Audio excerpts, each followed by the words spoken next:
காணா விழியும் கருதா மனமும் வீணாய் விடமுன் விதியோ விதியோ பூணால் குரமின் புனமும் வனமும் நாணாது நடந்திடு நாயகனே. இந்த பாட்டுல என்ன சொல்றாங்க அப்படின்னு பாத்தீங்கன்னா, இந்த பாட்டு வந்து என்னன்னா, இவ்வளவு நாளும் 51 பாட்டு படிச்சோம் இல்லைங்களா? அது வந்து என்னன்னா, முருகனை பத்தி, முருகனோட கேரக்டரிஸ்டிக்ஸ். இப்ப கடவுள் யாருன்றது யாருக்குமே தெரியாது, தெரிஞ்சாலும் அது சொல்ல முடியாது. அவங்களோட எக்ஸ்பீரியன்ஸ் தான் சொல்ல முடியுமே தவிர, அவங்களால விளக்கி இப்படிதாங்க இருப்பார் கடவுள் அப்படின்னு சொல்லி தான் அனுபவிச்சதை மற்றவங்களுக்கு அனுபவிக்க வைக்க முடியாது.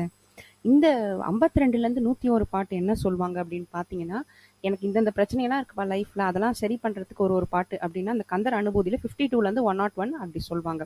இப்ப இந்த பாட்டு நான் படிச்சேன் இல்லைங்களா, இது வந்து எதுக்குன்னா, இப்ப இதுக்கு மேல எனக்கு ஒண்ணுமே தெரியல, ஒரு வேலையோ எதுவோ எதுவுமே எனக்கு தெரியல, இதுக்கு மேல நான் என்ன பண்றது, நீ எனக்கு வழிகாட்டு அப்படின்னு சொல்றதுக்கான பாட்டு இது. இதுல என்ன சொல்லியிருப்பாங்க அப்படின்னா, அப்பா கண்ணு இருக்கு ஆனா எனக்கு தெரியல, ஆனா மனம் இருக்கு அது பாட்டு அலைஞ்சுகிட்டே இருக்கு, வீணாய் அப்படியே வீணா போயிடுச்சு எனக்கு இவ்வளவு நாள் வந்து என் லைஃப் வந்து ரொம்ப வேஸ்டட், எனக்கு பாஸ்ட் வந்து ரொம்ப மோசமாயிடுச்சு.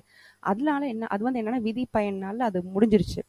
நீ வந்து என்ன பண்ணு, எனக்கு எப்படியாச்சு வள்ளி தேவியோட வந்து நான் வந்து வெக்கி தலைகுனியறதுக்கு முன்னாடி நீ என்னை வந்து காப்பாத்திடு. ஏன்னா வந்து விழி இருந்தும் பார்க்க முடியல, மனம் வந்து ரொம்ப அன்ஸ்டெபிளைஸ்டா இருக்கு அப்படின்வாங்க. இப்ப நீங்க பாத்தீங்கன்னா, சிவனை வந்து ஐந்தொழில் அரசர் அப்படின்னு சொல்லுவாங்க. ஐந்தொழில்னா என்ன அப்படின்னா, அவர் வந்து என்ன பண்ணுவாரு, முதல்ல வந்து படைத்தல், அடுத்தது காத்தல், அப்புறம் அழித்தல், அருளல், அதுக்கப்புறம் லாஸ்டா என்ன பண்ணுவார், மறைத்தல் அப்படின்னு சொல்லுவாங்க. இப்ப சாமி வந்து ஒருத்தங்களை வந்து தண்டிக்கணும்னு முடிவு பண்ணிட்டாருன்னு வச்சுக்கோங்களேன். இப்ப வந்து எல்லாரும் என்ன நினைச்சாங்க, கொன்னு போட்டுருவாரு. அதான் கிடையாது. கொன்னு போடுறதுன்றதுலாம் ஒரு, அது இயற்கையா நடக்கிற ஒரு விஷயம். அதுக்கும் பனிஷ்மெண்ட்டுக்கும் சம்மந்தம் கிடையாது. இந்த மறைத்தல்ன்றது தான் பனிஷ்மெண்ட் ஆக்சுவலா.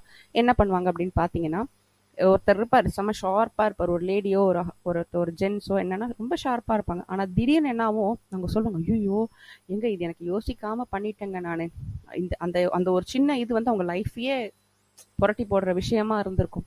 அந்த மாதிரி அந்த ஒரு நிமிஷம் மறைத்தல எனக்கு தயவு செய்து தந்துராதப்பா, எனக்கு நீயே வழிகாட்டியா இரு அப்படின்னு சொல்லிட்டு முருகரை பார்த்து நமக்காக அருணகிரிநாதர் நம்மளுக்காக பாடுறார். இந்த பாட்டை படிச்சுக்கிட்டே வரவங்களுக்கு வந்து முருகன் வழிகாட்டிக்கிட்டே இருப்பார் அப்படின்னு சொல்றாங்க. மிக்க நன்றி.